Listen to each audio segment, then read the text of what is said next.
Hello and welcome on in, everyone. Good to see ya. We are back for day 2 of 2 for vector illustration with DeltaTangoMike. DeltaTangoMike, how you doing today? I am doing super great, feeling good, excited for day 2. Awesome. Well, welcome back. If anyone joined us yesterday, welcome back. And if you didn't, we'll kind of update you on what we're going to be doing. But before we get to that, I just want to mention that we do have the daily creative challenges going for Photoshop, Illustrator, and XD. We just had the Photoshop Daily Creative Challenge with Val, and we have the Illustrator Daily Creative Challenge with Andrew Hockrattle coming up after this stream, so stay tuned for that. If you're watching on YouTube, make sure to come over here to Behance. That's where we're going to be able to see the chat. I'm going to be able to see your questions and relay them to DeltaTangoMike. And we have an artist spotlight today as well. So we're going to be doing that in about an hour and a half or so. But if you look above the chat, you'll see an artist spotlight tab, and that's where you can click that and get more information about it. So DeltaTangoMike, like I said, thanks for joining us again. Why don't you tell everyone a little bit about yourself, and if they missed the stream yesterday, what you're going to be working on today.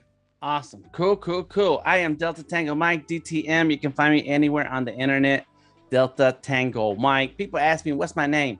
So the brand is DeltaTangoMike. My name is DTM, and my title is The Creative Genius. I like to draw, create in 2D, whether it is traditional or digital. And for the good past 5 years or 6 years or so, I've been drawing on the screen. But for 20 years, I've been drawing digitally with Adobe Illustrator. I've been working with Adobe Illustrator since around 2000, 2001. Me and Adobe Illustrator go way back. But I really like to draw, and that's all I ever wanted to do with my life. And so that's where you find me now, creating characters for comics, animations, children's books, and most recently NFTs. So check me out. Very cool. I also want to say a quick hello to everyone in the chat. We got Steve, our moderator, Wade Cuff. What's going on, Wade? Andreas, RB, Gareth, Odari. What's going on, Odari? Good to see you as well. Hope I didn't miss anyone. But yeah, what are we jumping in today? Today, we are jumping into the next step in my creative process when working with Fresco vector brushes. And that means that I want to go over some of the things that we touched on yesterday, and then get to a point where we start exporting some of this artwork from Fresco into Illustrator. And so big ups to everybody who's joining us online and on Behance. And so let's go. What I showed you yesterday was how I work on the character. And so this is one of the characters here, one of the goddesses. And let me turn on the other goddess over here on this side. And that's what we have so far. And of course, the process is the same. I shared the process yesterday. And in my process, I'm just going to click through some of these layers to show you what my process has been so far. Is that I have let me see, there it is. So right now we're going to focus on the neck area. Look at that. And so I have a layer that I draw on with vector brushes. And once I have the layer, the color that I want on that layer, and I like to keep each color separate on their own layer. So that way it's easier to manage once I'm in Illustrator, which I want to share a lot of that today, because today we're going to do a lot of Illustrator parts. But once I have the color that I want in that one layer, what I like to do is duplicate that layer. And once I duplicate that layer, I erase pieces of that second layer. Not only do I erase some pieces of that second layer, but I also set the blend mode to multiply, and turn down the opacity. So there it is, normal. You don't see any difference in that second layer. And so if I set the blend mode to multiply, and then I turn down the opacity just a little bit, just enough so I can see a little bit of a color contrast. And that little bit of contrast gives me that highlights along the edge of the chin. I don't know. My accent it sounds the same, but it's the you know what I mean, the face. And then some highlights down here on the edge of the neck and on the chest. And so by slowly changing that opacity, I'm able to get the contrast that I want to give me that shadow and highlight combination on that one layer. And I can still go some more. I can go ahead and duplicate. Let me see. Boom, boom, boom. Let me see. Why is my pencil? See, there's always something. Let's go ahead and set the pencil down and try it again. Yeah, there it goes. It's working. There it is. Let's go ahead and select that layer, duplicate that layer. And again, now I have a second copy of the first copy of that layer. So let's go ahead and minimize this for a second and grab the eraser, and then I can trim more. And so now I get a triple gradient right there. Yeah, it's kind of building it up with each layer. Yes, building it up. That's right. And so then I can do more for that side. Bam, look at that. I like it. Also, quick note, I've never seen an Apple Pencil that looks like that. Never. That looks like a pencil. Yeah, I just caught that. Yes, I like this. It's you can buy this on Amazon. It's like $10. It's just a little skin. Okay, that's what I was wondering. A little cover. Yes. And so and then it has enough of a gap that when you place it on your iPad, you can charge it. Nice, keeping that traditional feel. Yes, and you know, the pencil itself is very slick for my taste, and because you need a good grip to draw and get that pressure the way you want. I find that sometimes my fingers hurt. This is something that we talked about yesterday, is also how you draw digital versus traditional. And so having that rubbery feel on it, it makes it really easy to just handle it and do the things you want to do. Yeah. Doubles as a grip a bit. Yes. So invest on those little tool things. So right now I'm just kind of just going through and adding extra details here, which then helps to stand out. It really does help the drawing stand out a little bit more. Boom, boom, just like that. Let's make it happen. And little extra details here, there. And you know, okay, so as you see me doing these little details, when you zoom out and see the whole mural, you're not gonna notice that. And I always feel like I take too much time to work on these little things. But because this is gonna be a 36-foot long mural that is 8 feet tall, it's when it's printed and put on the wall, when people walk up, they're gonna be able to see all these little things.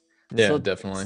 Yeah, so don't cheat yourself. Sometimes you feel like, I'm tired. I don't know, maybe it's just me. I'm tired. I've been working on this drawing for a long time. Let me just go ahead and scribble something and we're done here. And in an example like this one, because it's going to be printed so big that people will see all those little details. And the one thing I'm afraid is something that happens to me is that another artist is going to come around, take a look at this and say, oh, Dan cheated here. They're going to know. Yes, they're gonna know. Yeah, I've had that thought too. Yeah, it's like, you could have done this better, Dan. We know you can do it. And so go ahead. Oh, so I was just gonna say, when you before you had the iPad and you changed that to your workflow, you said you were using the mouse. Would you do all these same type of strokes with the mouse? Yes, because on Adobe Illustrator on the desktop, you can select your brushes and even make your own brushes. And I started making my own brushes. I actually, once I learned how to make a brush, I would set up use the pen tool to set up the brush stroke that I wanted to use, and then convert it to a brush. And then I would use the mouse and sit there and draw it out and draw it out and draw it out. And it can be done. It takes a certain amount of patience and time, a long time, because I did not have a tablet. And the first tablet I got was a bamboo, one of those solid bamboo tablets. And it was great, but there was a little shift in my brain that had to happen, which is very similar to using a mouse. Your hand is in one place and your eyesight is in a different place. And so you have to coordinate your hand with the mouse. And eventually, now we're so used to the mouse being a thing. And so it is with those tablets that you're drawing. And I've been drawing for so long that I'm used to having my eyeballs where my pencil is. But with those tablets, your pencil or pen or hand is in a different placement than where you're looking. That throws a lot of people off. There's a bit of a disconnect. And I had to figure out how to draw with it because my wife bought me one of those for my birthday. And they were $200 at that time. And I was like, whoa, we just spent $200. It was like, well, I'll have to figure this out. And so then I started watching a lot of YouTube videos. We're very fortunate to have YouTube. And when I was going through those YouTube videos, they said that you have to use those tablets 100% of the time that you're working on your computer. You can't break out that tablet only when you want to draw. You have to use that tablet on your regular, checking the emails, doing your browsing, whatever other kind of work, because then as time goes on, then you really get used to it. So I ditched the mouse and used the tablet only so that I can get used to using that pen on that tablet. And it worked. It really worked. I really got better with my skills at that time. And so then I did not have to use the mouse anymore. Whew. Nice. Yeah. I think that's a common thing. It's just it's certain learning curve, but once you get it, once you've used it long enough, pick it up. That's right. That's right. A little learning curve. And a lot of artists, that's how they stay with that, which is amazing because we have many other tools now. And an iPad, you can buy an iPad, a brand new one from Apple for $350 now. It's not the iPad Pro, but it's still a good iPad to use with your art. And so the onboarding point, the price point is not too bad when you want to do professional artwork like we do. And so still using one of those tablets. I don't know, maybe some people still like it. I have found out that the drivers are too old for some of those tablets. I still have them. Oh yeah. I mean, I use one of the just regular tablets. It's not the bamboo. It's one of the more modern ones, but it's not even like, it's just a regular Intuos. So I do have an iPad, but I do most of my work on the desktop. So yeah, I still just use one of these tablets. There you go. You kind of get like used to whatever you use long enough. And I like this for painting for whatever reason. But the iPads are great too. It's nice. I think line work I prefer on a screen tablet like that. Right. And that's what I was gonna it sounded like that when you said painting, because you can be kind of loose when you're drawing and painting, but when you're drawing a line and then you pick up the pencil and then you want to come back to that exact line is a little extra difficult with those tablets. Yeah, I like it for painting since I can make a really big brush, and when you do that with a screen tablet, your hand kind of covers part of that brush stroke. So it's nice for that, but yeah, like you said, you don't get that same precision. Yes. Yeah. And as time goes on, you develop your own workflow, you develop your own art style, and stick with it. I mean, that's all you right there. I like that. We all find the tools that work with our techniques and styles. Yeah. And now for a long time, I always wanted to have the tools the professionals use. So if a professional had a Cintiq, I want a Cintiq. If a professional had one of those Intuos or bamboos, I want one of those. Whatever the professionals use, whatever kind of markers professionals are using. I want some of those too. Yeah. It makes you feel closer. We do have a question in the chat. I also just want to say hi to a couple of new people who jumped in the chat. Annika, Lisa. We got a few new people saying hi. Tamika, good to see everyone. Yes. And Clint asks, do you start with a lighter base layer to account for the darker layers with multiply? Yes, I start with the lighter. Correct. And but it changes. So sometimes I'll start with just a solid color just so that I can see it. But then I can always go into that layer, select that layer, grab my paint bucket, and it's a solid. It's always a solid.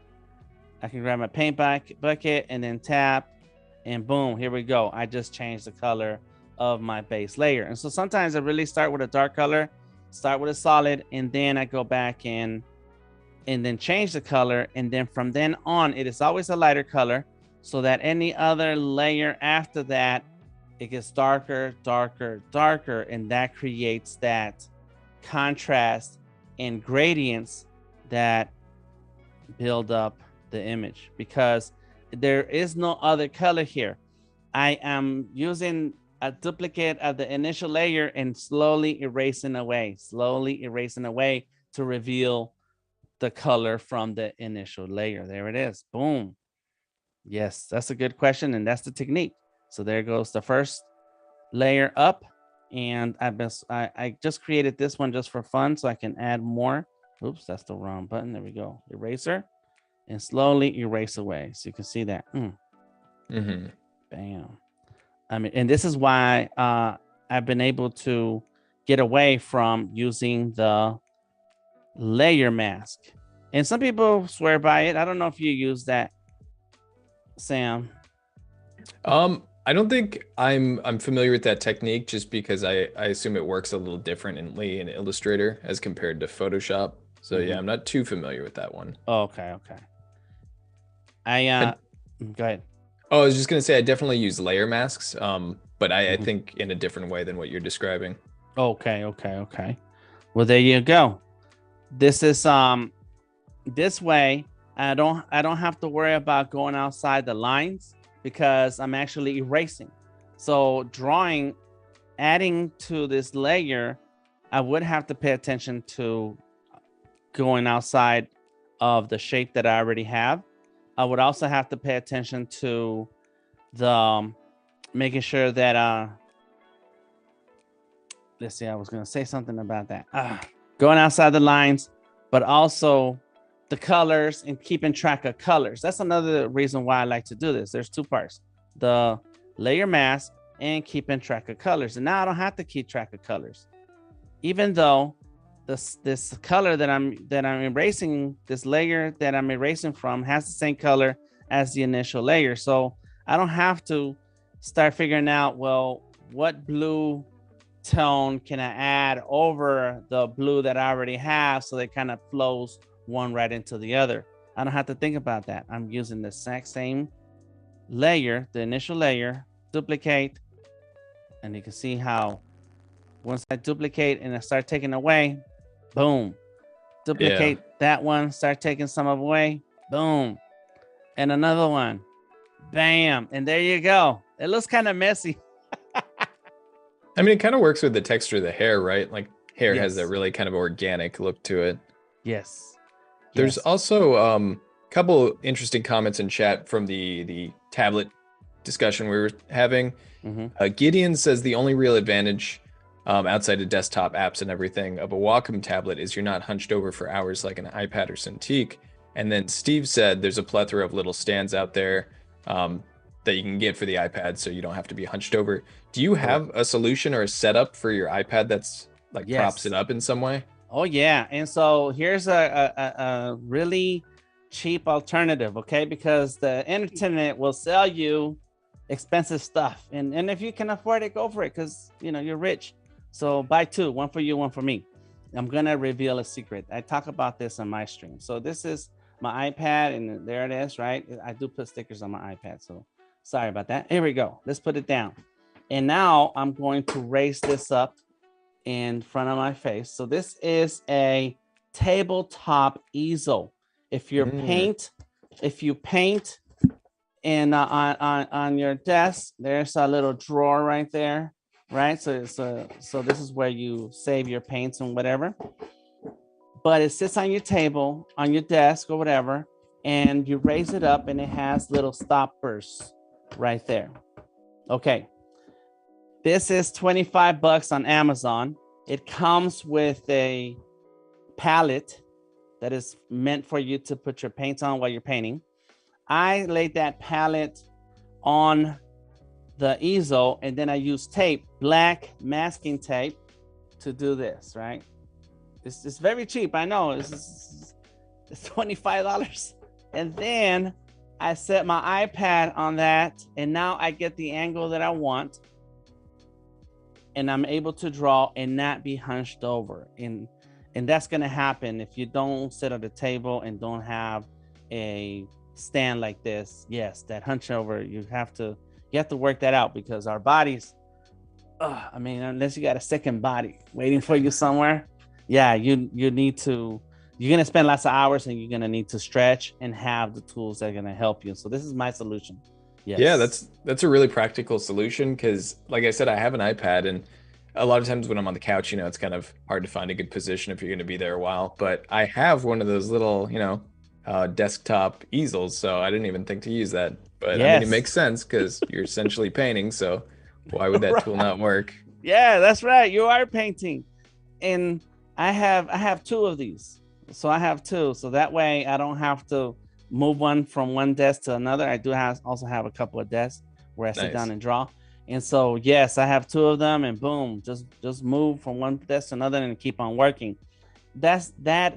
I realized that something like this is very useful because at Cintiqs and Hue-1s and the big Wacom's, it's like that's the setup. You have a way to raise it up, pick it and set it down so that you're at the comfortable level and can then not feel your body turning into stone. Yeah, and it's practical too because the whole benefit to the iPad is that it's mobile, so you can travel around with it, and you could easily take a little yes. easel too. That thing's pretty small, so if you're like in a hotel room or something, you have a nice little stand. There you go. That's it. So that's our little tip for today. Please, no, I don't have an Amazon link for you. Just find the cheap ones. They're very easy to get. Boom. Okay, so right now I have finished my two goddesses. And one thing I want to share, one little tip I want to share with everyone is that on the top right corner, and there it is. There's a little button. It's a little icon that has a little square with an arrow. The power of the Creative Cloud is that you can move files from one app to another, especially here from Fresco to Illustrator, by using this little button up here on the top. It's right here. And then the drop-down menu shows quick exports into Illustrator, share link, live stream. You can live stream right from Fresco, so that's also a cool thing. You don't need all the cool gadgets that I have. You can stream just straight with your iPad. But once you click on send to Illustrator, you have an option of opening this file on your iPad or your desktop. And so if you want to stay with your iPad, you can just go ahead and click on iPad. Give it a second. Boom, there goes Adobe Illustrator on the iPad. Yes. And then it's asking you, do you want to convert the layers to objects? Yes, please click OK. And give it a second. Because I think I did click it. All right. Use my finger. There we go. Boom, boom, boom. Here it goes. It's working. It's working. It's working. And bam, look at that. Just like that. Now we're in Adobe Illustrator. And hopefully it doesn't freeze up on me because this is a very heavy file now. And the conversation yesterday was about iPads. And today I mentioned that you can buy a $350 iPad, and that's cool. But not all iPads are the same. Not all of them can handle the processing power required for some of the graphics that we create here in Illustrator. So let's take a look. Here's all the layers that I had in Fresco. They're now here in Illustrator. So let's turn off some things. Do the layers transfer over like one for one, or is there any changes when you move it? So they all transfer one for one, depending on the blend mode that you use. Be careful about your blend modes. Be careful about your layer mask and any other blend mode that is beyond multiply, because sometimes, and I don't know the exact mathematical science equations in coding of how the file moves from Fresco into Illustrator.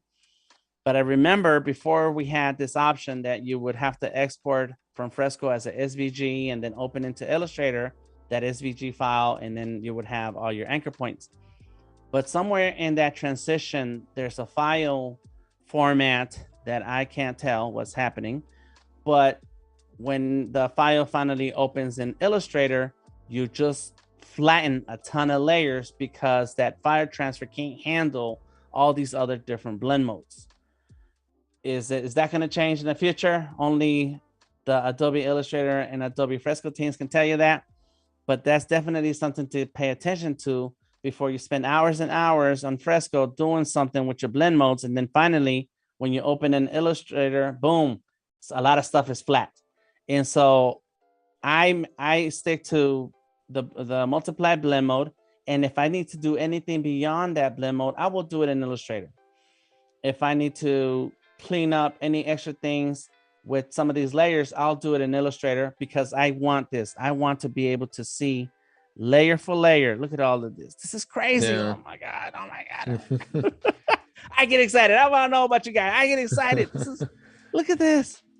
That's crazy. It's all here. All of these layers are right here. Okay. Yeah, it's super convenient. Yes.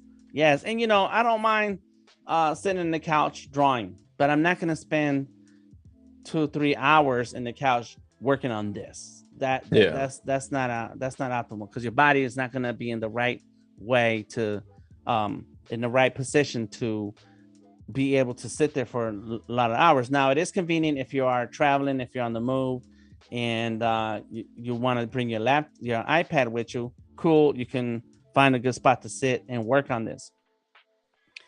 So I like to be able to jump into the iPad, do on Illustrator on the iPad, clean up some things if I want to clean up, be able to inspect my layers, make sure everything that I wanted to do is in here. So there goes that layer right there. It is very convenient to stay on the iPad. You don't need a supercomputer. It's nice to have great supercomputers, but you don't need it. Not at this moment, not while you're here. But once you have what you're looking for and it's like, yep, everything transferred the way I want to, let me go ahead and boom, there goes some anchor points. There they go. Let me go ahead and see if I can switch this. Where is it? Is it right there? Yep, outlines. Boom, look at that.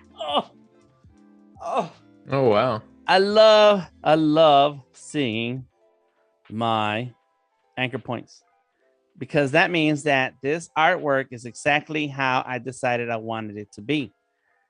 It is vector, and it will, okay, easy. Here we go. This is where it's getting tough. Okay, I was just bragging on you, iPad, come on. But it's vector, and then when I need it for the large printing for the mural, then it's I know that I have the vector the way that is going to be useful for me to transform to any size. So there you go. So yeah, it's a little tough, but there it goes. All of those are anchor points, and if I was to select them, then it would really use up a lot of processing power. I know my iPad can handle it, but some of these apps are slowly building up to that point. So is this the sketch layer from Fresco vectorized? Is that what's going on? In Adobe Fresco, you use vector brushes. Mm-hmm. And in Adobe Fresco, you can't, the only way you can tell that this brush is different is because you don't see pixelation. Oh, okay. That's it. Let me go ahead and get out to the home screen. There we go. So you can save, and let's go back into Fresco. So the more I zoom in, it still looks sharp. You see? Yeah. That's it. Once you see this, then you know you're working in vector brushes, but you don't see the anchor points. You don't see any of the handles. No paths. You don't see that.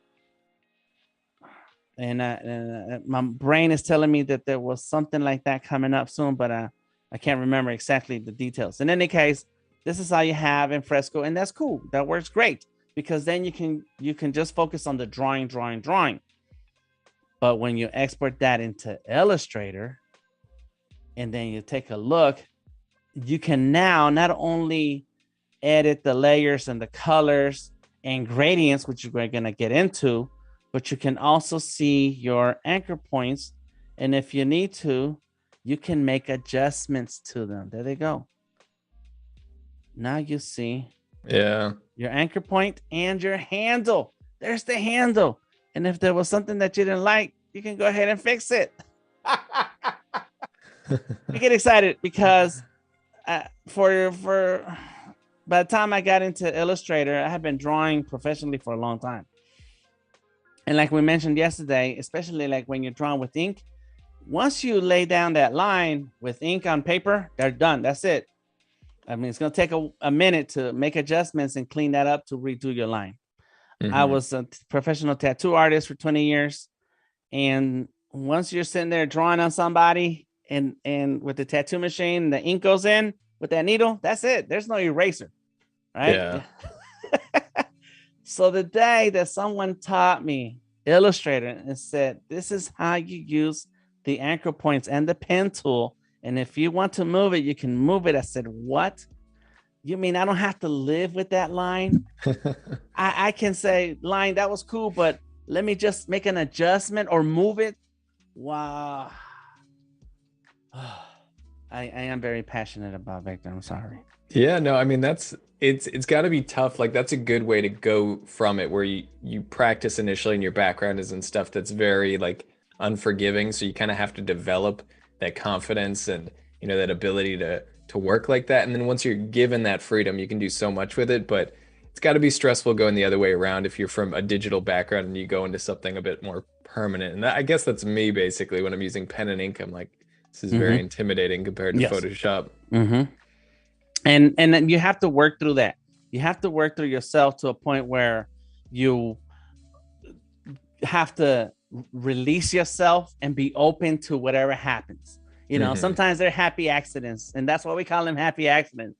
Because if you start stressing out, you're not gonna have a good time creating. Yeah, it's a lot more just kind of like just going with the flow, getting into it. Yes. Now, client work, that's really stressful because no, that little line that you threw in there, that was an accident. They're not happy about that. You have to do it right. So then, yes, there is that fear. And one thing that I used to do a lot with my sketchbooks, and I got a tons of sketchbooks, is, you know, don't be afraid of messing up your sketchbook. Don't be afraid of messing up that page. You have to get in there and just draw and create, and let's see what happens. But now with digital, like with this one device, and of course I do have a Surface, so I carry these both devices all the time. I have all the media, the digital media that is similar to traditional, all in one device. I can have as many paintings or sketches or sketchbooks as the device will allow. So now you can experiment with all these other things, but still undo if you want to. Cool.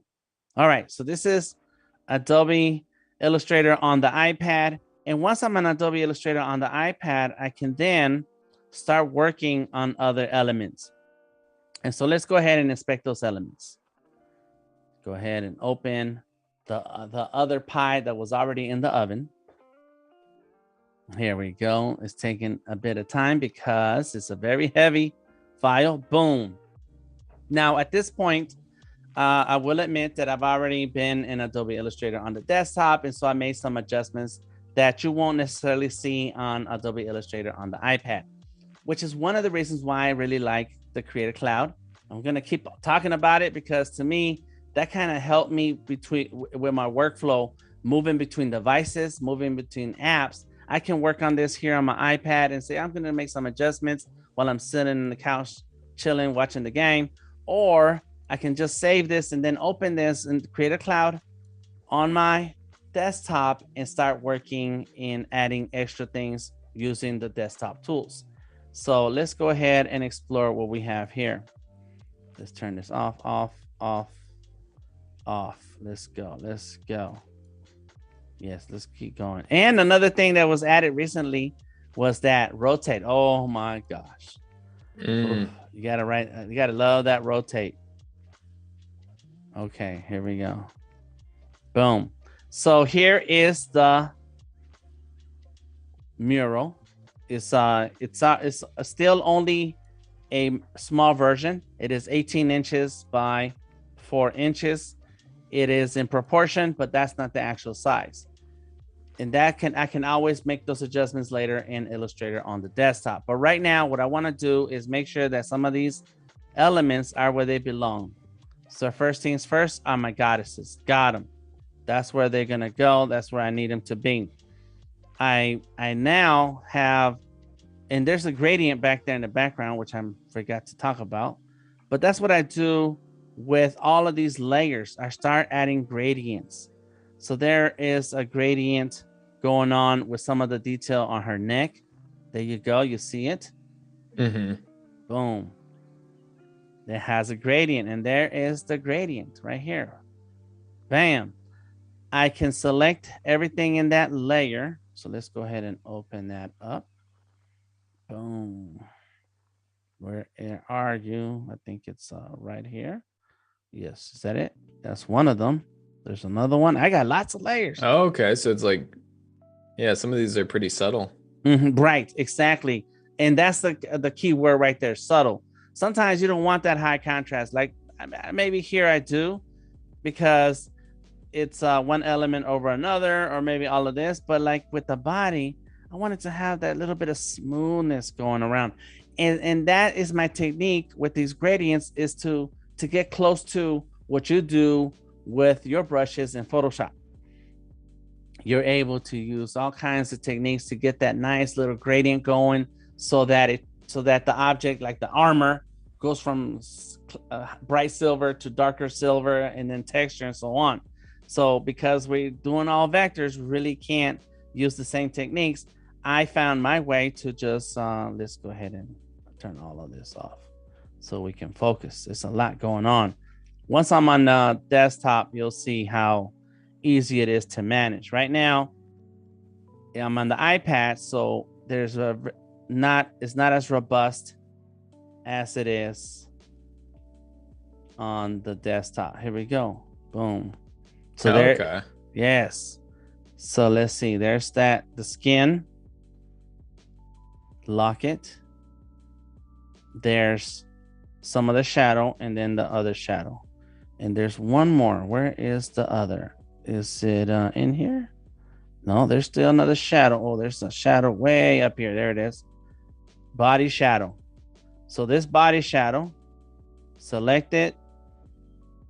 It says normal, but that's because in Illustrator on the iPad, you don't have the option to selecting that layer and everything in that layer working together. But it looks like that's the color. Let me see. That is the purple, but the opacity, I know it's lower, and I don't see it here. It's not showing me my opacity. That's because a lot of this stuff I've already done on the desktop. So let's go ahead and get rid of that. Get back. Let's see, turn that on. Select that layer. It says normal. Let's touch that. Yes, it's not showing me my controls here, because a lot of this stuff I've already done in Illustrator on the desktop. That's cool. That's all right. Make me look bad if you want to. There we go. So you can see a little bit subtle changes. And all of this is the actual layer. This is the same layer. I just, in Fresco, I copied that skin layer. As you can see, it says skin copy. Boom. And then I erase little by little off of it to get to then in Illustrator to use the gradient and get that smoothness going in there. All right. So do you know how long an average piece takes you, like from start to finish with all the buildup? Maybe like, I know this is a much bigger one, but maybe like the Scully's portraits, for example. Yes, the Scully's have taken me as little as 5 hours. Okay. Yeah, it is a lot of build up. Spent a lot of time is spent on the build up in the elements that we want to add, because you want that subtlety. You want that to be subtle. You want it to have just that smoothness in it. I know that's what I want. And so, yeah, it takes time. This one is taking me over 30 hours. And there's the middle. Come on. So this is all done in Illustrator. And yeah, I really like that depth you got with those shadows on some of those parts. yes. And that is in its own layer too. So let's see what the layers are. So there's a strong outline, and that's a copy of the outline. So there's a lighter outline. Then we have our shadows and highlights. So that's a highlight. That is a white color. There's a gradient right there. There's the gold right here. And some of these layers I did name. I'm glad I did that. Aqua. Then we got some more white, the gold, the red, the yellow, and then the base layer is the green. And sometimes I go ahead and start with a base color so that it can block off everything that's behind it, because sometimes you do turn off the layers while you're working on something. Sometimes you just leave them on. And to me, it's easy to just go ahead, whether there other layers are off and on or on, to go ahead and do a background layer for this piece, so that way I can build on that. And so it usually starts off like this. This is how most of my drawings start off, like this. Just I do the line work first. A lot of times this is how all my drawings start. I like clean lines. I like fresh, smooth lines. And then I start filling it in. And so go ahead, go the green, do the yellow. And I don't work in layer by layer, color by color. I jump around. Once I start using one color, I say, okay, that looks cool, but let me drop in some red so I can understand what parts I want to have some contrast with the others. My color palette, I'm not great with color palettes, but I just jump in and see what happens. And if it looks good, I keep it. If it doesn't look good, I try other ideas, and then there goes the gold. And so eventually I'll jump into the gradient and say, okay, this is kind of what I'm going after. I wanted to have that shadow look that also gives it that contrast in highlights. So there goes some white, and then there goes some highlights. And so then I start adding on all the colors little by little. Boom. I get to a point where then when I did the test print, I didn't like how the outline came out right here. It was too light. So I made a copy of that outline, and then boom, I made a gradient. I put a gradient on that second outline.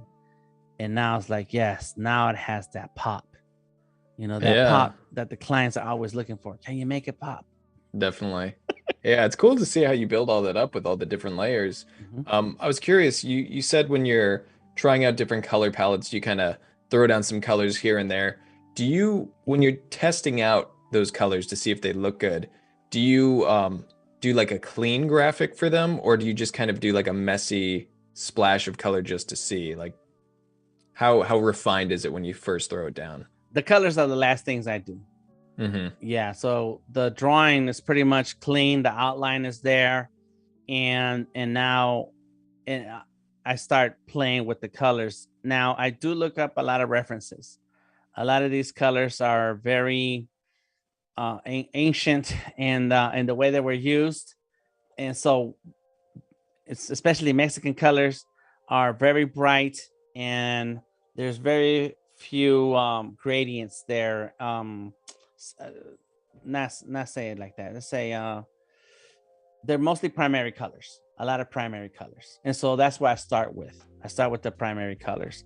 And so like even this piece, I did start doing a lot of different colors, adding greens, reds, yellows, and blues. And then I realized, well, I kind of want this piece to be the background. And I don't want the background to fight with the foreground. So that means that I need to mute the colors on this background.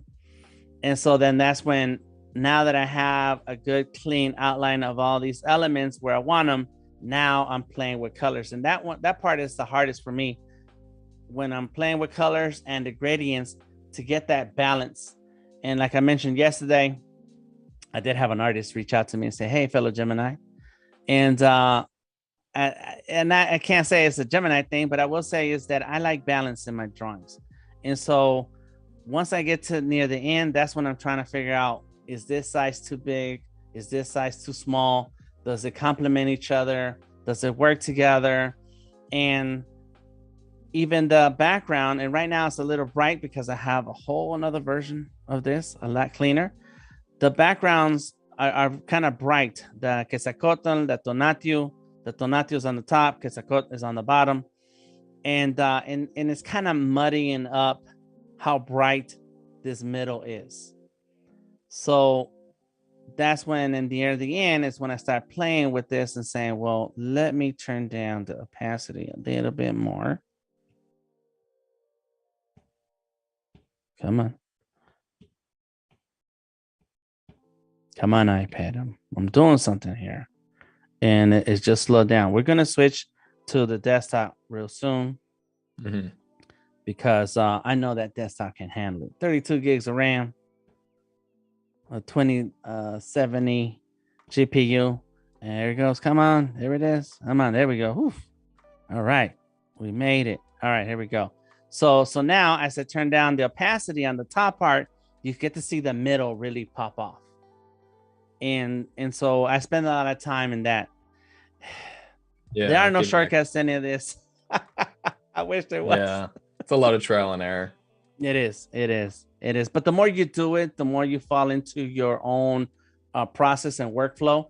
That then you get used to knowing exactly what works, what doesn't work, and you're able to make decisions faster.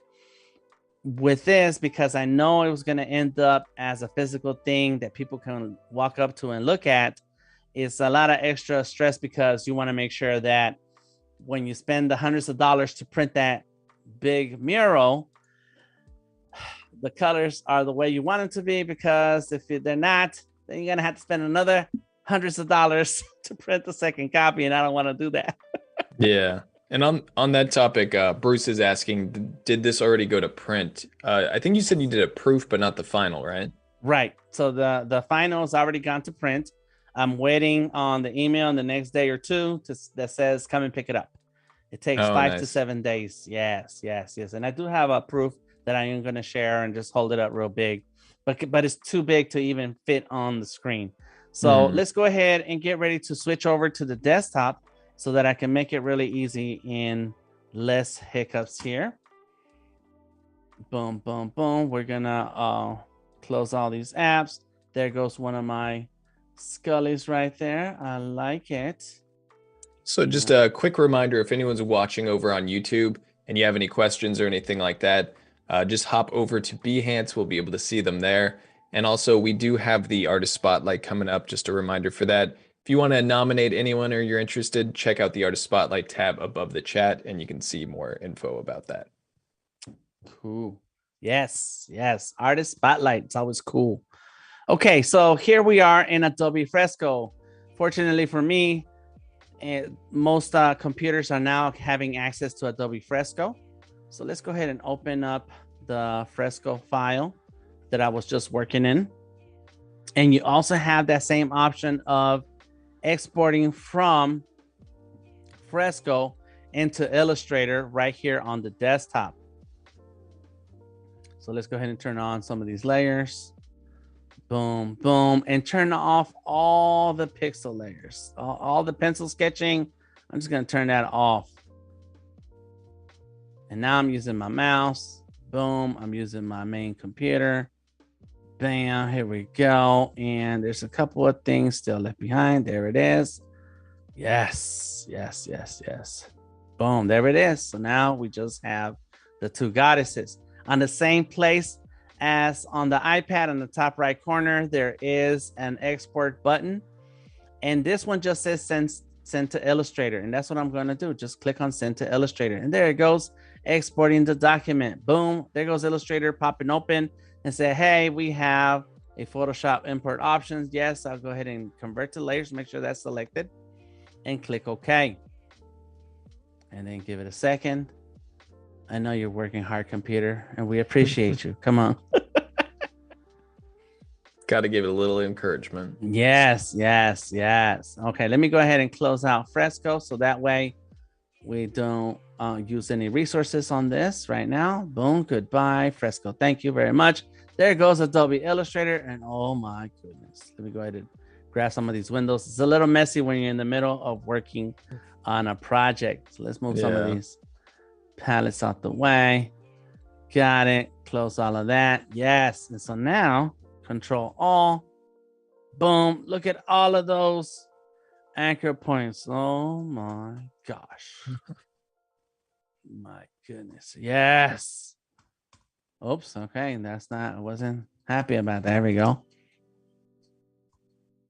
Anchor points. Let's go to view and outline. Look at that. Oh, wow. It's like the Matrix. Yes. I yes. see all of it. Yes. And sometimes, you know, because on Fresco, you are just drawing. Sometimes you don't need some of these layers. Some of these you'll take off and turn off. At some point, there was an outline here in the background that I decided to turn off and say, yeah, I don't need that outline. But that's because once you get into Illustrator, then you start playing around with some of these design elements and say, do I need it? Do I don't need it? But it's nice to have all of those layers so then you can choose later whether or not you're going to keep it. And so here is the layers panel.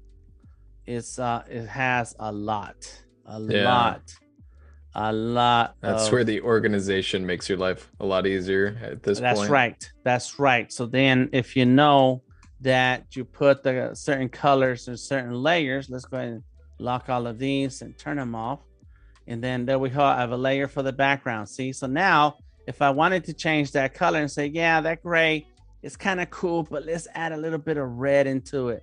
Let's go get our color. And this apparently it has different colors in this gray. And that's probably because some things where when I must have changed color when I was in, I did not pay attention inside of that layer. But there it is. We have that gray color, and let's go ahead and add a little bit of red to it. There we go. Boom. Now we have changed the color of this piece here by making sure that anything that I drew with that color and that element is in one layer. And I'm done here. Got it. Now, of course, we were talking about color calibration before the stream. I have these, they're good monitors, but they're a little cheapy. So the color calibration is a little off. So what I'm seeing and what you're seeing may differ. And this is where another part of the process is checking your colors, using a different screen, saving the file, going to, I have the iPad, I have an iMac next to me, and I can open the file in different computers and say, okay, does this look right? Is it have the tone that I'm looking for? And so this is also takes a lot of time. So what do we have here? This is the stars and the craters and the moons. That's what's in here. So I can select that and change colors if I wanted to and lock it. Then what do we have there? That's that orangey. I want it more yellow. Now here's the trick that I used in Fresco. I'm gonna do it here in Illustrator also. So number one, let's go ahead and brighten that up. Bam, there we go. Let's go ahead and name it. Let's call it yellow, just for fun. Now I'm gonna hold down the Alt key and click and drag that yellow layer. Boom, now we have what the next layer is called yellow copy because I copied the original yellow. Cool. Now the fun begins. Oh my gosh. I have everything in that yellow selected, yellow copy. Go look for my gradient. There we go, gradient. And I can just do let's do the radial. Boom. So now you see how this background has changed in that yellow, right? Off. Yeah. On. And we're not done. Yellow. Now I'm going to look for my transparency window. That's why I had all those windows open over the screen when we opened this file, because this is what I do. This is what I do. No, blend We go to multiply. Boom, there it goes. Now you can see some of that yellow in the background, but it's still too dark. So let's go ahead, select that layer. And this is what I like about the desktop, that I'm pretty sure a lot of these things are coming to Illustrator on the iPad, is that when you select the layer, everything in that layer will change according to what you decide that you want, the settings that you want for that layer. Whereas in Illustrator on the iPad, you have to select the individual pieces, or select all the things, all the paths in that layer to then be able to make the adjustments. But no matter what I do to this layer, anytime I add anything else to this layer, those new paths and new elements will take on whatever I say I want this layer to be like. So this layer is on multiply. I can turn down the opacity, and now I have a nice cool gradient going on right there. Yeah, that's neat. It almost has a little bit of a metallic like sheen to it. And we do have a question from Bruce in the chat. What advice do you give anyone who would like to do a project this complex but your computer can't handle it? Is this pretty like system intensive for this type of file? Yes. So yes, but so far I've been able to show you enough on the iPad. What's the best way to answer that? There's going to come a point in the file format process, which I'm going to get into right after this, where now there's a high demand for power and processing juice on your computer. And so then that's where you're going to need someone else's help. It used to be that I used to hang out at the Microsoft store and work on their computers, because they used to let you do that before COVID, and while Microsoft stores were still open. But now there's nowhere to go like that. I guess Best Buy would be another option. Get to know management there, and sit on their computer and say, hey, can I draw something live? And, anybody can come and ask me questions. Maybe they say, okay. I haven't tried Best Buy, but I used to do that with Microsoft Store a lot. And Apple Store just closed for safety. But that was my go-to. I did not have a strong computer at home, so I would go hang out at the Microsoft stores. I got to know management in the Microsoft store. I got to know all the associates there. I used to bring them stickers, say, hey, here, have a sticker. I'm gonna sit down and draw. They were like, okay, cool, go ahead and draw. And I would use their computers. And yes, once you get to a particular size of this file, yes, it's gonna be very intense, and it's gonna require you to have a good, strong computer. They're invaluable. It's sad. I'm sad to even say that, because having a nice shiny computer is cool and fun and exciting, but beyond just it being pretty and shiny, it's really necessary for some of these when you're going to work professionally like this. It's really necessary. But in the beginning with Fresco, you can just format your document to a proportion that's similar. In Illustrator, you can format your document to a proportion that's similar. So if my mural is 36 feet long, half of that is 18. 8 feet long, half of that is 4. So now I have a measurement of 18 by 4. And instead of being feet, I say inches. Boom, there you go. That's my artboard size for Fresco. Go for it. Here in Illustrator, I found out that there's a limit to how big your canvas can be. So let's go ahead and look at that. And then when that happens, you're stuck, because you're like, wait a minute, Illustrator, let's go ahead and go into artboard. And now that my artboard is here, you can see my artboard. I can click enter so I can see the measurements and say, artboard, I need this to be how many inches is 36 feet? I don't know. 36 times 12. That's a lot. Let's go. Let's go with 800 inches. And yeah, there you go. So now it says, wait a minute, that's way too big. And so now there's a limit in what Illustrator is going to give you. So I got stuck here. I was like, wait a minute, I need this. So what can I do? And so that's where you're going to need a good, strong computer. And then you're going to have to push the limits of the software, because when you send it off to the printer wants the file ready for them to print. If you ask them to do anything, they're going to charge you for it. And there's no guarantee that it's going to come out the way you want it, which is why we do proofs. So So it's a lot of extras that you want to do. So I'm not going to save this because we're going to go into our oven. Do you know what the average file size of an illustration is for you? In terms of file size or dimensions. Like how many megabytes So they this get one up is to? over 60 megabytes. Okay, that's not Yeah, bad. so it's not too bad. No, this is, and I'm pretty sure your files are much larger because they're pixel. Yeah. Yeah. Yeah, I thought maybe with so many layers it might get up there, but yeah, that's really efficient. A 60 megabyte file is tiny for me. I Right. think a lot of mine are maybe like a couple of hundred. If they're really big, maybe they get up to like 400 or 500 or even more. A gig. I expect yours to be over a gig. They can be, but like I try to merge down layers when I'm able Uh-huh. to. And if the dimensions are much bigger, that's more likely. But if it starts getting close to a gig, that's where I'm like, all right, maybe I Mhm. need to merge things down or be Yes. kind of cautious. So usually it doesn't get up that high. Okay, cool. Yeah, so you try to manage the layers, but then that means that you have decided that if you have to go back and edit that layer, you're gonna need extra steps to be able to make adjustments. For me, it's mostly like I don't need a ton of different layers for one like asset. It's mostly Okay. like background, foreground, character, you know. I'll Wow. I'll try to keep each major element separate, but yeah, depends on your workflow, I suppose. Yes. Okay. Cool. I see the chat. Pro tip: you can do the math in the fields. That's right, you can. Oh yeah. Good answer. And then RB is saying something about 16 4 feet is the max for artboard. And so I went online and I looked up the artboard sizes, and we're gonna get into that in a little bit. So let's see how much time we got. We got 30 good minutes. Okay, cool. So let's go ahead because I I sent off the file to the printer, and they expanded it. They went ahead and changed the file size to fit what they needed for printing.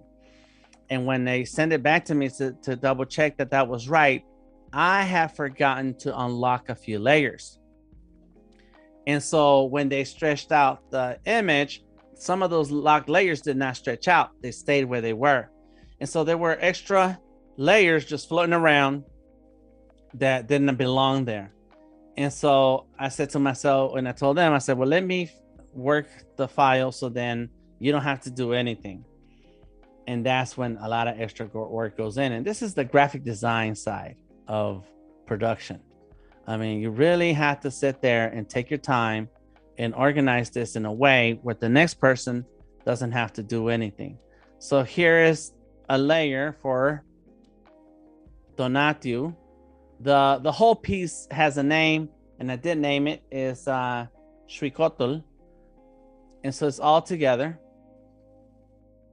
And there you go, some of the elements. Oh, that looks super cool too. Yeah, I was just gonna say that's a really neat look on its own. Yes. And when you take off the outline, it's crazy. Honestly, that's kind of what my paintings look like when I set them up before I actually start painting on top of it. It's like it's similar. It's flat colors with like some shading. Yes. So that's really neat.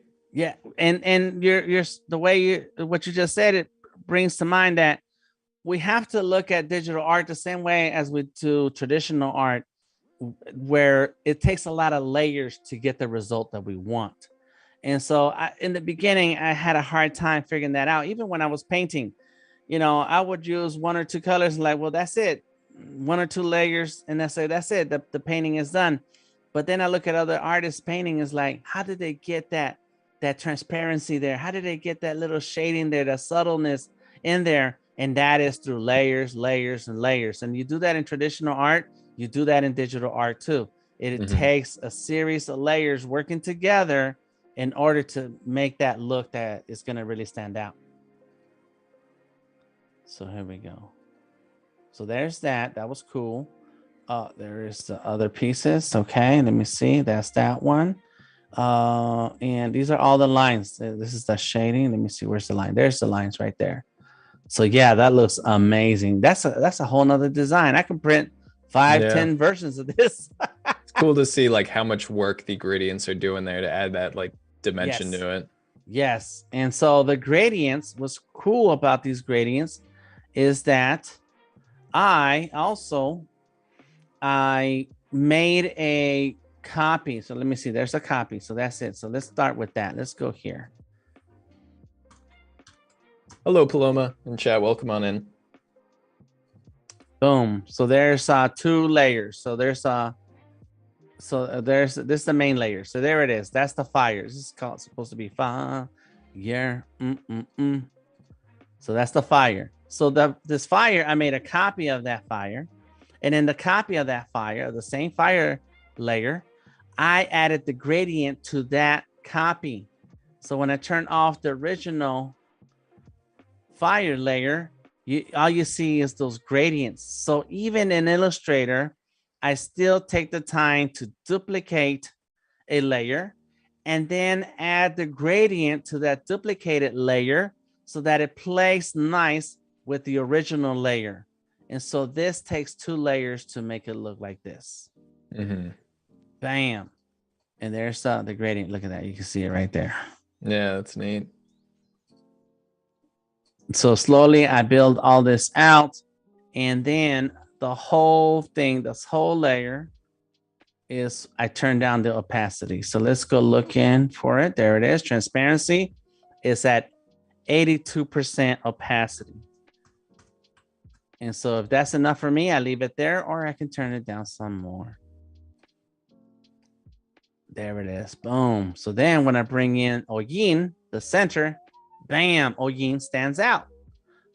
But you still see the other piece behind it.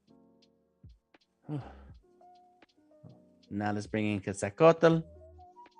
And it's down here. Boom. There we go. There are some parts that are unfinished, and that's because something is going to go over that. So I'm cool with it. I leave it. It's like, all right, we're going to live with that. But even then, because this is all straight, very straight, it just takes the pen tool to make these quick anchor points. There you go, right there. Got some shadow, got the solid, got the line, the stroke here. And it just just this little bit of shading here with a gradient makes that design stand out. And then it follows, gets that coat. And in the beginning, I didn't think about it, but I like the way one is going one direction, the other one's going another direction. Yeah. And so now what I did, I think I did make some changes to these layers. I grabbed Quetzalcoatl, I got the tail, make a new layer, and put all of these 2 into that layer. So I'm just going to call that on the under.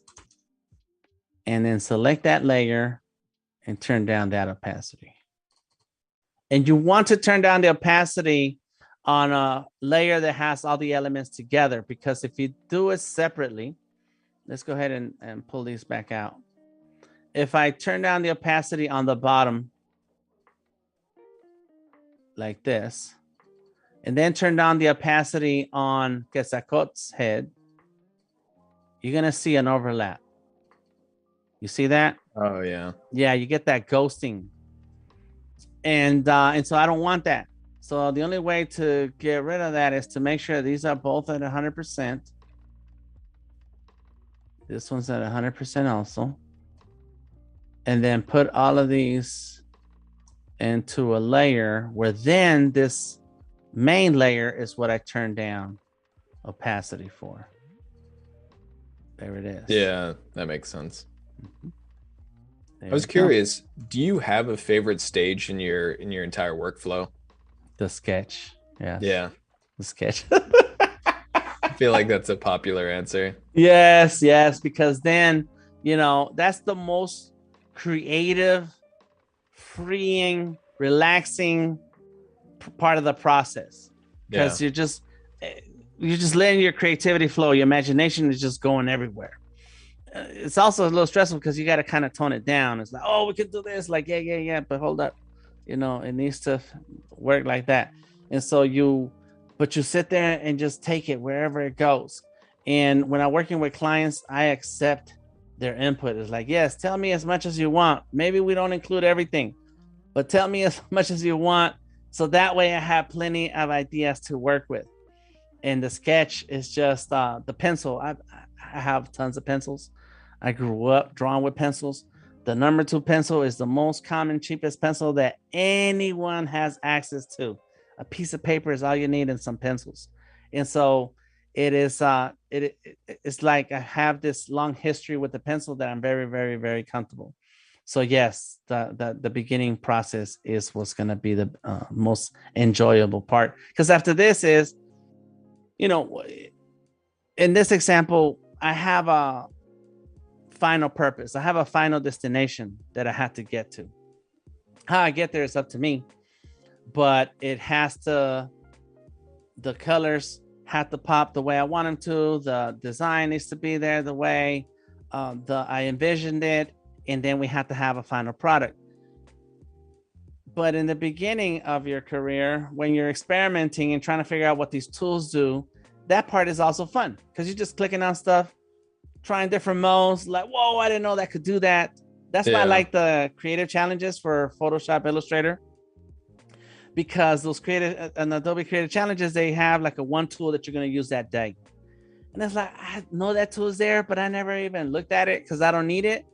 But now I know what it does. Mm-hmm. Yeah, it's those early stages that are fun to me, just because that's like where all the decisions are made.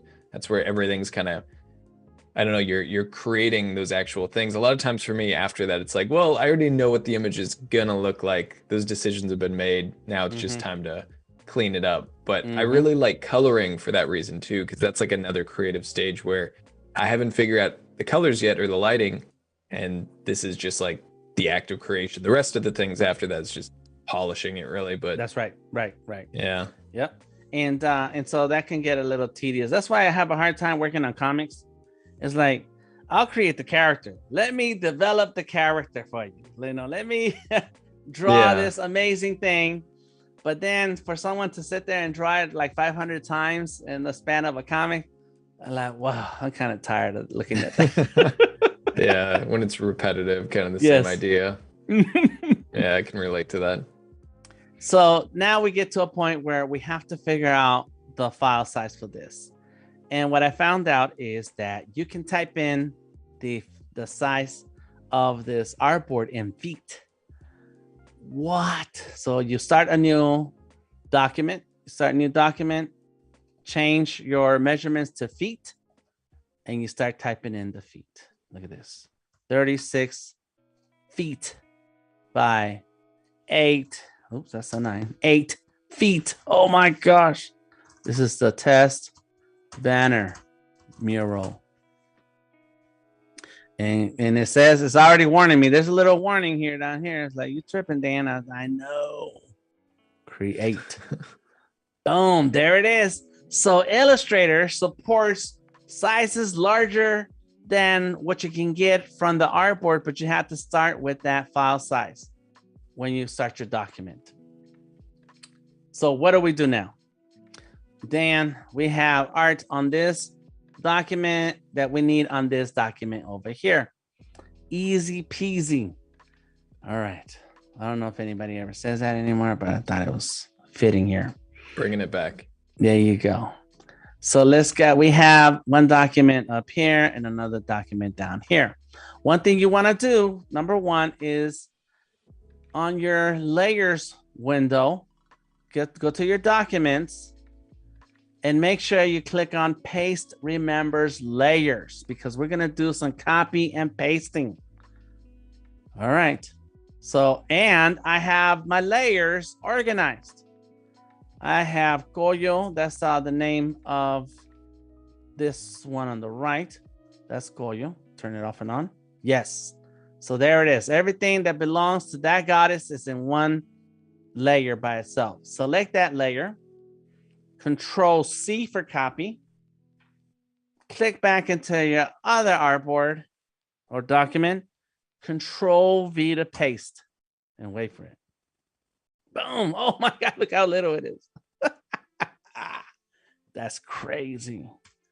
No worries. There it is. But when I pasted it, it brought all the elements in that layer together. and it remembered the order of the layers. You have to have that on, because if you don't have that setting on, then it's going to drop everything into one layer, and it won't have all the subfolders in there. It's just going to dump it all in one place. And so then you're going to have to clean up, and that is a pain. I don't know when this function was added to Illustrator, but ever since, it's been a lifesaver for me for when you're moving files from one place to another. Yeah. And yeah, that's nice that it just brings them all organized like that. Yeah, all the blend modes, the transparencies, the gradients, everything. But you have to make sure you go to your layer panel settings and click on paste remembers layers. That has to be on. Paloma says it's an emoji now. There you go. Just print it like that. That's it. It's finished. There you go. Right. And so now I can click and hold shift key, click and drag from the corner. And you mentioned a file size earlier, because and I wanted to talk about this part. Illustrator is nothing but a lot of mathematical equations. Vector is another word for connect the dots. That's it. I'm just sharing a secret here. Let's go. If you ever played connect the dots before, then this is what Illustrator is. Connect the dots. It's made up of anchor points. The dots are anchor points. The lines that connect the dots are vector, they're paths.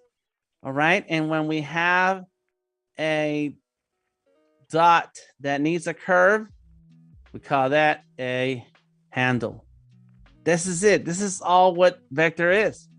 And so mathematically, the computer says, oh, this dot is that far apart from that dot, and there's a color there. And so the file size for this banner is that is 36 feet by 18 by 8 feet, is the same size as the other banner. The file size is the same size as the other banner that is only 18 inches by 4 inches. It's the same. Just because the artboard is bigger and the art is bigger, it does not change the file size, because the computer just reads all those dots. Yeah, that's cool. These scientists, man, they did it. Yeah, it's a little bit beyond my understanding. But I appreciate that they made it for us. Yes, because I need that in my life. So right now I'm changing these colors. I mean, this is the perfect kind of project for Vector too. You know, such a big banner. Like if that was something in Photoshop, I'd really have to take that into consideration when working on the file. And, you know, that file size is going to get huge, but not an issue with this.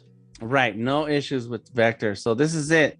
So yeah, this is super, super important to understand. So I used to teach Illustrator classes and to large groups of people back when we used to hang out in classrooms. And this is it. Just remember dot, dot, dot, dot, dot, or click, drag, click, drag, click, drag, click, drag, and then click and drag. That's it. Connect the dots. Remember, connect the dots, y'all. All right. Boom. So little by little, I'm bringing in my pieces. And once I bring in the piece, I know where it goes. Select that layer. Click and drag to its spot. Thank you very much. There it is. Boom. And then we're going to start saving this test banner mural. Control S. I want it on my computer. Find a spot in the computer. Got it. Save it. And save as an Illustrator file. You always save your Illustrator files. Illustrator. There you go. Saving. Done. Next. So now that I finished Goyo, lock that layer. Go ahead and get the next one. And there's some, there's a layer here that was hiding, and it's turned off. So let me go ahead and delete it. Get out of here. Clean up my layers. Got it. Copy. Go back to the other one. Paste. Here it comes. Bam. Now click and hold the corner while holding down shift on my keyboard. Come on, computer. We're doing this. We're doing this. I can hear the fans going off. All right, there we go. Bring it where it belongs. Thank you very much. And little by little, I'm doing all the layers. So let's go ahead and close this out. And close this out. Thank you. And let's go open. So this is my folder that says work in progress Illustrator. So there's a lot of versions. And what I do with naming, my naming of my files is always V1, V2, V3, V4. That's it. Never use the word final, complete, approve, none or dates. I do the V thing too, yeah. Yes. That's version. Yes. And there's a folder for the work in progress versions, a folder for the sample banner. I had to create a sample banner file so that when the printer got the file, it had to be in PDF so they can just go ahead and print it and not do anything. They don't even have to look at it. I set everything up. So I have the first version, second version, and third version. Then I have a folder for the actual final Mural vector file, Illustrator file. And I have two files here. I have the Illustrator file and I named it 36x8 V1. That's it. This name of this file is telling me the name of the file, who is the artist, DTM, and what are the measurements. So that way I don't have to remember what date was it, which one's the latest file, or why am I looking at 30 files in one folder. Organize your life. I see you got a folder for the year too, right? That's the same thing I'm doing. So we're on the same page, the year and then V1, V2. I have a folder for my work, a folder for the work that I still have in this computer from last year, because last year was only 2 weeks ago. And then a folder for what I'm working on this year already. Boom. Stay organized. When a client asks me, hey, Dan, do you have a copy of such and such logo, such and such illustration? I'm like, what year was that? And then I go through my external hard drives and I find that file. There we go. It's good advice. Definitely makes life easier. Yes. A lot less stress. And it takes time to get to that point. So here's the final vector, the final Illustrator file. And then let's go ahead and put the layers away for now. Let's close everything out. What I did in this file is I added guides.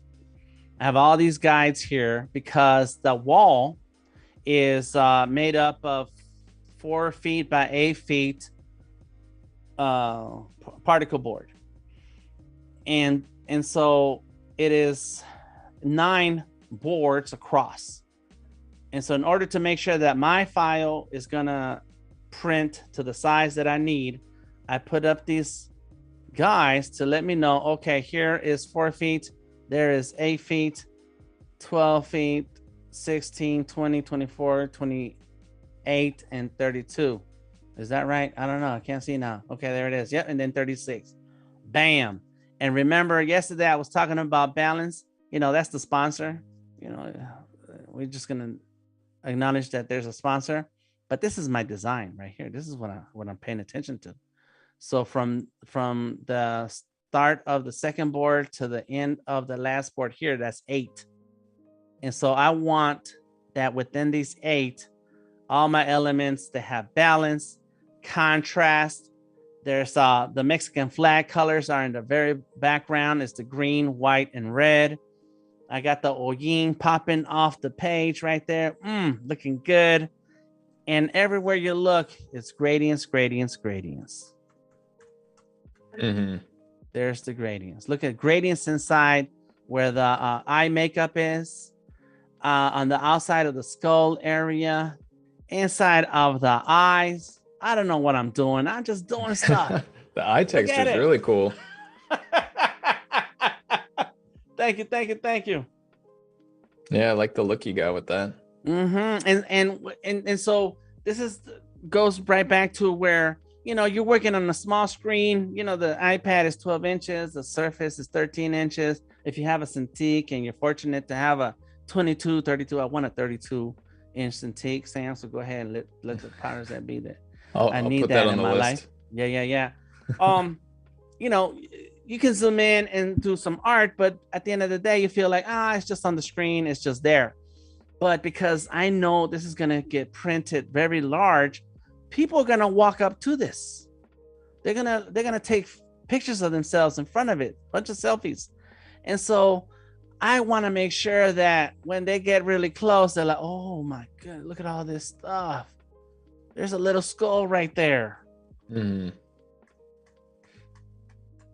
There's all these details that I spent time working on. I saw an animation on Reddit earlier today, and it was a little airplane going around in circles.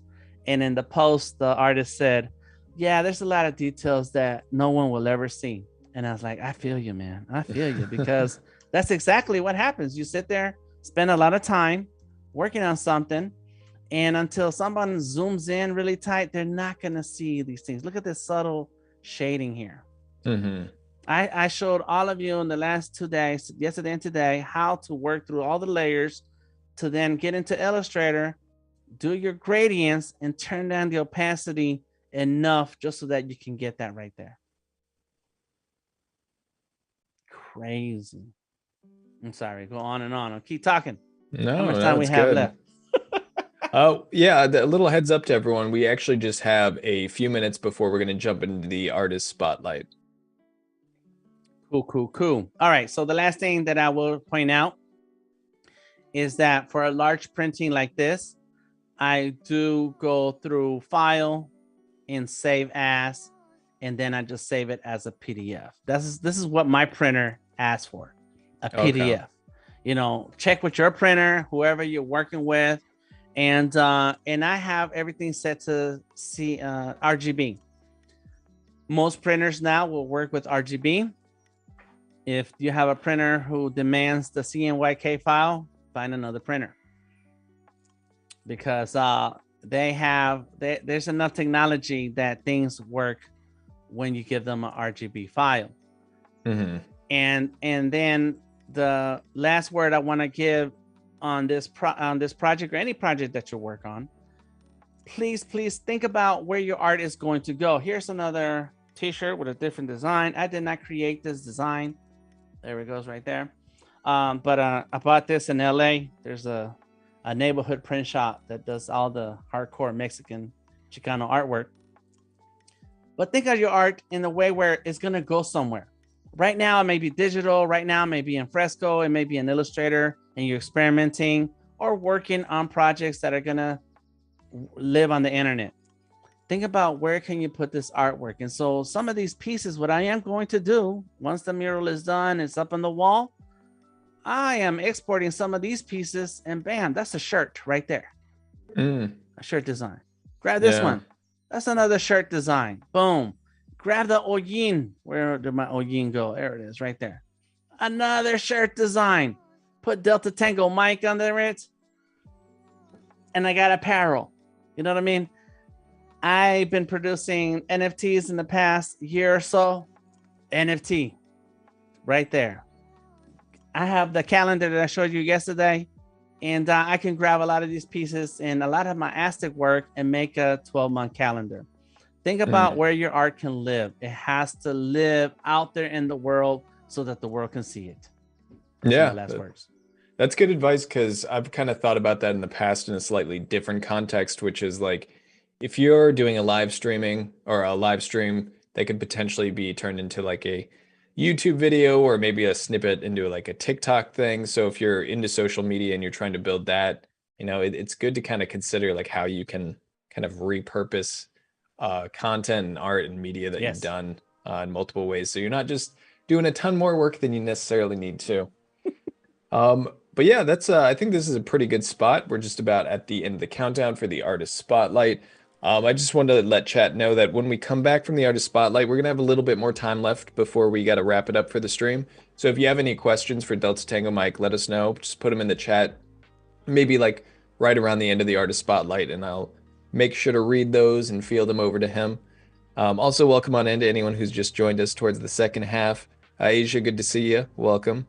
And yeah, we can jump right into it. Okay. So if anyone doesn't know, our artist spotlight for today is Darryl Fickling. Check him out. We're going to put that in the chat. And if you want to nominate anyone else for the artist spotlight in the future, click the artist spotlight tab at the top of the chat. This is beautiful work. Look at this. Oh my goodness. So I'm going to click on this bunny here. It says illustration practice. Look at this. Gradients. And he used Adobe Illustrator and made a mock-up of the poster. I love mock-ups, especially because then you get to see your artwork beyond the screen. I love the texture in this one, this close-up. Yes. Oh my gosh. Very nice. It's like very subtle, but there's kind of like a textured paper look to it almost. Gives it kind of a rustic feel. I love that. Yes. Very nice. And so there goes the vector anchor points or the vector lines. Yep. Vector lines. Yes. And so projects like this, I like to see because, you know, I'm not alone in trying to achieve what I'm trying to achieve with my work. Let's go ahead and leave. I appreciate that. Another thing I like by looking at this, I don't know if you got some feedback to throw in here, Sam, just interrupt me. Yeah. I was just going to say, first off, I like how he's kind of organized his portfolio because he does have different content in here. There's some like video game oriented designs. There's some branding and graphic design. And then there's some like kind of illustration. So it's nice that he's structured his portfolio in a way that makes sense. Yes. And the first thing you see is that gaming design or illustration, which is, you know, very much in demand right now. Very much in demand. Let's go and click on appreciate. And so I like that he shares a little bit of the information on this project. There's some of the details. And I like it when artists do this background thing so that when you're scrolling through, it feels like you're in a different world. The way this is all presented is really great. And I think we need to see a live stream from this artist with you, Sam, because you guys, this is it right here. All the little shading and gradients and highlights is beautiful. Yeah, I really like the contrast in the logo there with the blue and the orange, the kind of two elements. That works really well for the content. Great logo, yeah. And so gaming is a something that I like to create characters for, but painting like this and no one can hear the audio. There's audio here. That's cool. Yeah, that was a cool little intro right there. That was it. Boom. Yeah, I really like the dimension on these logos. They're like very stylized. Like they don't have a straight out of a 3D program look. So it has kind of that like stylized cartoony look almost, but with some 3D dimension. I like it. Yep. And that 3D part with the blue has different gradients in here. So yeah, it has more texture in it. So it doesn't look just clearly digital. Yeah. And I don't know if it was this image. It was one of the logos. I think it was actually the next one, archaeology, but I think he makes it in 3D and then does some painting or texturing over it because at the very bottom, you'll see kind of a 3D looking base, but it's like these are really great to see the process. Yes, and I like posts where there's a process, so I can at least see where all of these ideas came from. How is the artist inspired by the things, and so I can see the Aztek calendar, some Mayan artwork, and then the sketching, exploration, and then finally, here's where we're going with this style. Yes, and then bam, there goes the different versions. As you build out the artwork. I like the little blue highlights, and then bam. I mean, just all those designs within the text themselves seem like it'd be so much, compositional and design work. So that's really cool to see how that's broken down. I think that's a great thing for portfolios. Anytime you kind of break down your process, that's really helpful. Yep. The first one shows the breakup of the letters, and the last one shows what did we do all that with that breakup. And this is where people don't see all the little tiny details. But we spent time working on it. Yeah. Yes. I love that texture in the final. Very like convincing stone look to it. And this is one other part that I like to see, not just in the portfolio, but in my work, is like, can I see this project in the wild? I want to brag on it. Like, that was mine. Yeah, and it's kind of like what you said about the mock-up. Like, that's kind of this version. It's like, what's the context of this design? Yes. This is nice. Very nice work. Amazing. They give it an appreciate, go follow. And then, of course, branding. I love coffee and love cups and the artwork that goes in cups. And there goes the mock-up, or it could be real. I don't know. It's a nice little. I need that machine in my life to make coffee. And then this presentation, Darryl's killing it with this. So very well structured. This is a good example if you're kind of struggling with how to present your work, showing all the different contexts and the information to give about what you did. Good reference for sure. And there's enough information to know that spend time thinking about the business, thinking about the customer, thinking about the impact that the artwork is going to make in everyday life. And so I like this. And then how did these elements come together? Oh, so the T is the handlebars. That's a really clean presentation for that logo process. Right. I like it. Right. So this is a mobile setup anyways. Yeah, that's clever. Yes. Okay. There you go. See, those little aha moments. Yes. Pedal powered coffee. When you look at it, like on that cup, it does look like a bike, kind of at a glance, like the front end. So that's really nicely done. Wow. Yeah, this is very creative. Very the project gives you insight into where the mindset comes from, where's it going for this. So thumbs up. Oh yeah, very nice. It's cool to see how this skill in like graphic and logo design is applied to these different contexts, because you can see it's very different in this brand design versus like the video game logos. But the strength of the design strength is still there. Yes. And so, even just being an illustrator, you need some design background to make your illustrations work, to make them pop. And so this is cool. I like this art style too. The very thin line.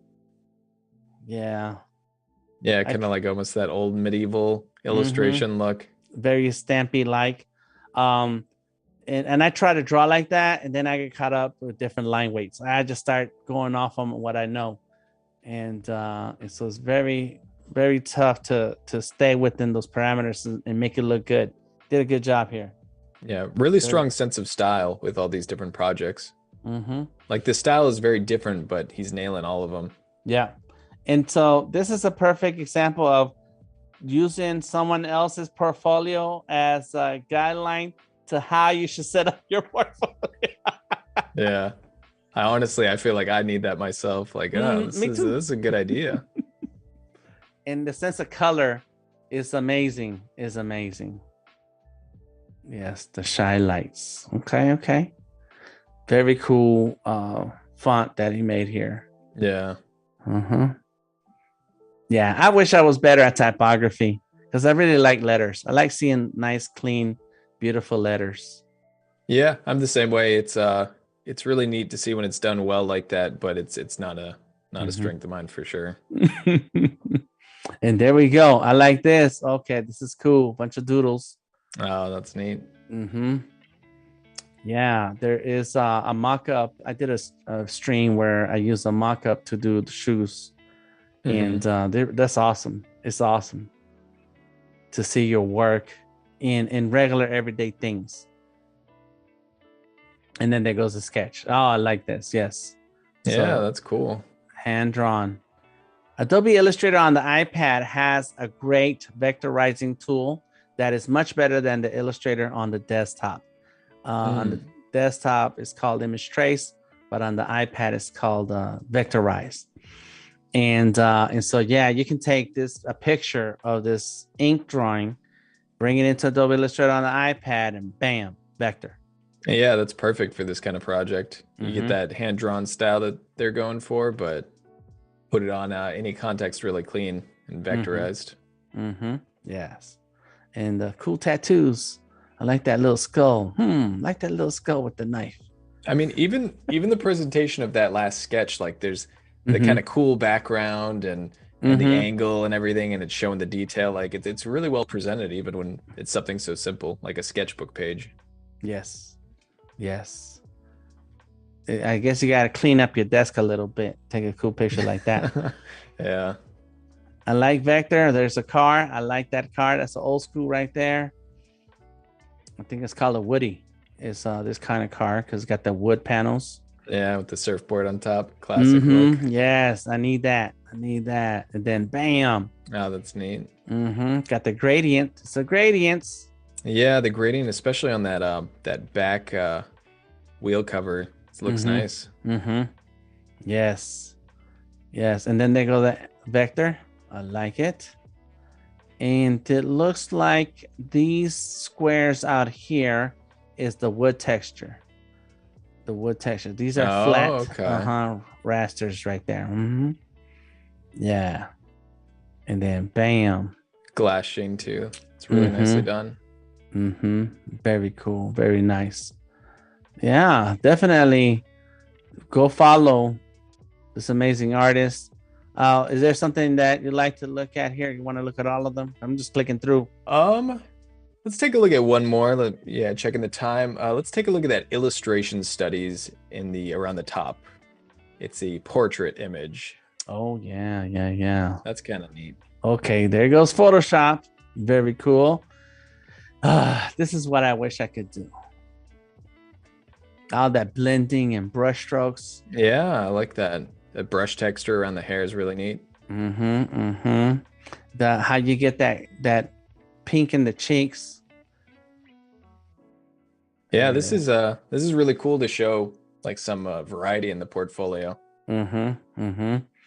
Black and white did good. Those eyes are just super clean.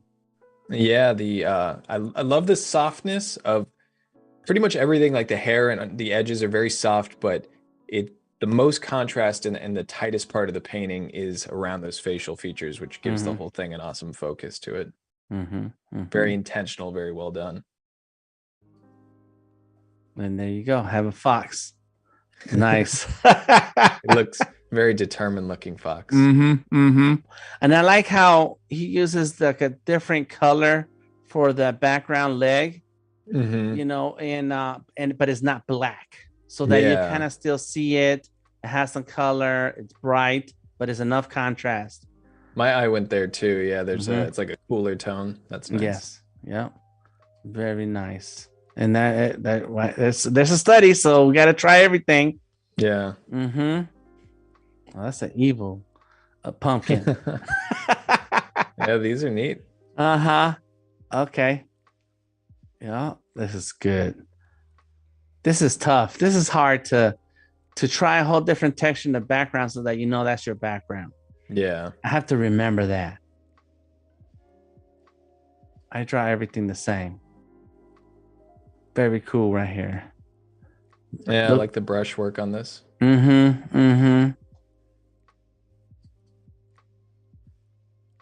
Yes. I feel like it's a dabbing type of brush. Yeah. It's definitely got like that textured edge. Which, yeah, it definitely has like I don't know, sort of oil painterly look to it. I like it. And that was it. Sweet. Yeah, that's awesome. So if you guys haven't checked it out, I'll put his Behance in the chat again. Definitely give it a look. Darryl, if you're watching this, awesome work. This is really great. I love the different strengths. Like I do very much one thing, but it's really cool to see like the logo design, the branding, and the illustration.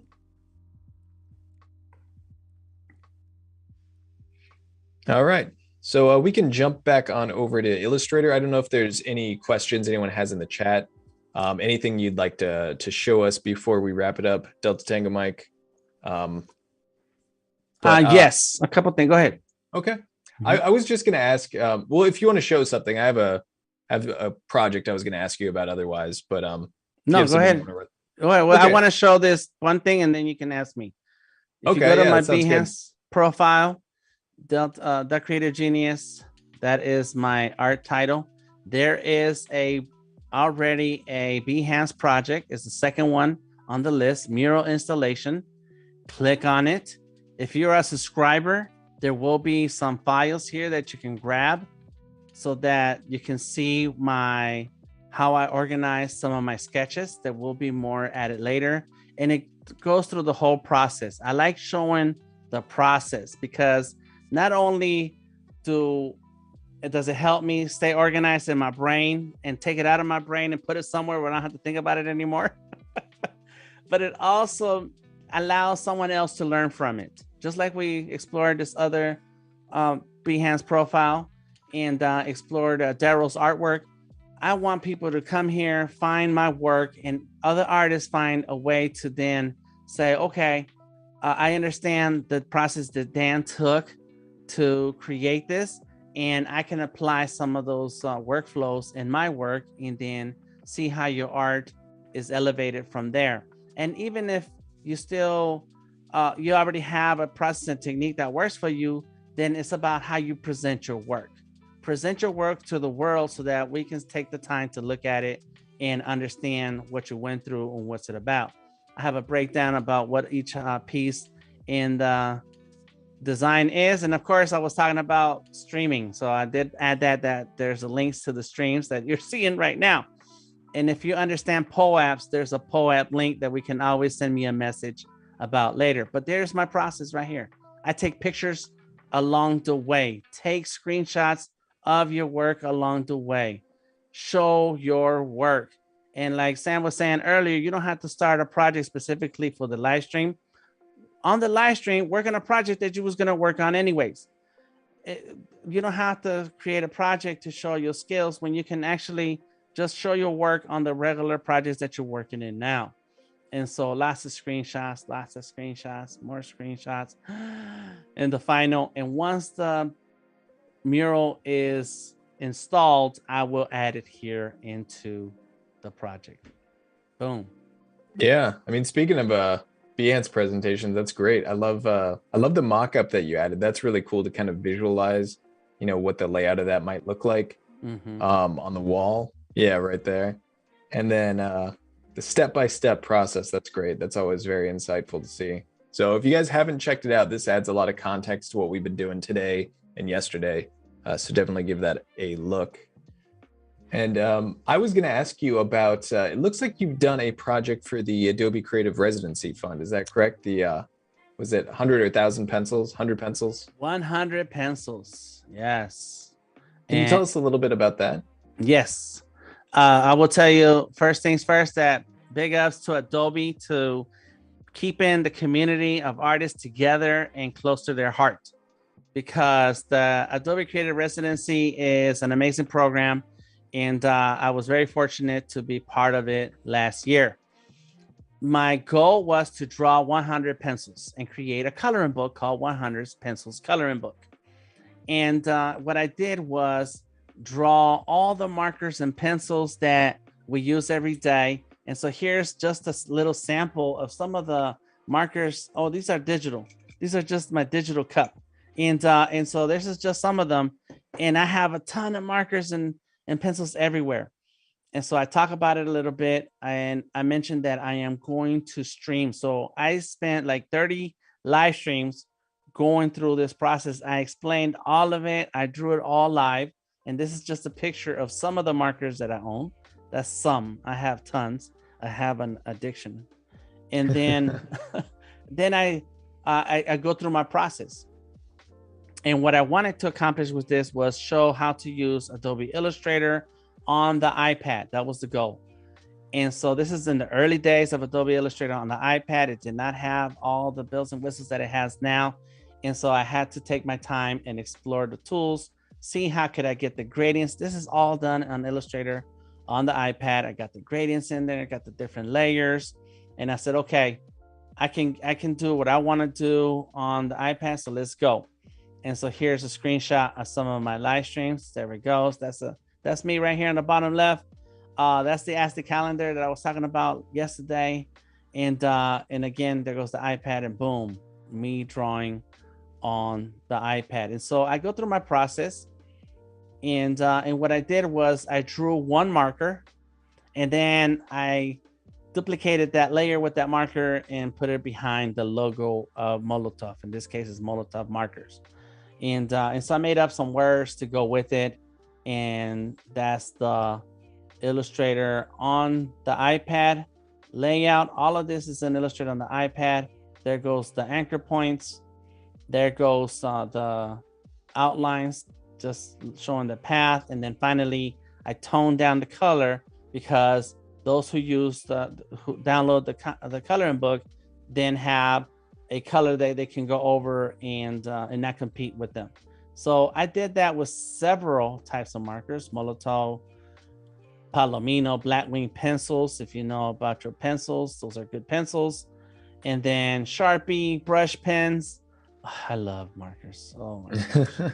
Yes. Coming from that traditional background. Yes, Faber-Castell, and on and on and on. So if you go straight down to the bottom, you can download a copy of the book. It's a PDF format, or you can download let me see. I wanted to do 100 pages, but because I called it 100 markers, we got 100 markers in there. But there it is. You can download the PDF version, or you can download the individual pages. So this is my gift to anyone who wants it. Just download it. Here's all the pens and pencils that are featured in the book. And then I even made a poster. I kind of wanted to throw a poster together. That looks so, yeah, thank you. It's not quite what I wanted, but it's close enough. And so I'm still not done with this. I want to come back to it and do the next version and add more pencils and markers to it so that I can get 100 pages. So I already did the 100 markers. Now I want to do 100 pages. So that's on my to-do list. Nice. Yeah, that's super cool. How long did that whole project take you? Maybe a month and a half, 2 months. Okay. Yeah, I stayed on it pretty close, because I wanted to stream it, stream the whole process. And so if you look through each page, it says when I streamed that page. So yeah, so that says August 23. When did I start? This is also helps me not have to remember. I can just look it up. Yeah. July. So July, August. Yeah, 2 months. That was all right. 1 month, 4 weeks looks like. So yeah, I love vectors. So it was just real quick for me to go tap, tap, tap, tap, boom, done. Yeah. Yeah, it's a cool project. And you stream regularly on Behance, correct? Yes, every Monday and Wednesday at 7 p.m. Eastern. Come and join me, hang out, and we're going to have a good time. Yeah, and if you guys haven't yet, definitely check out his Behance.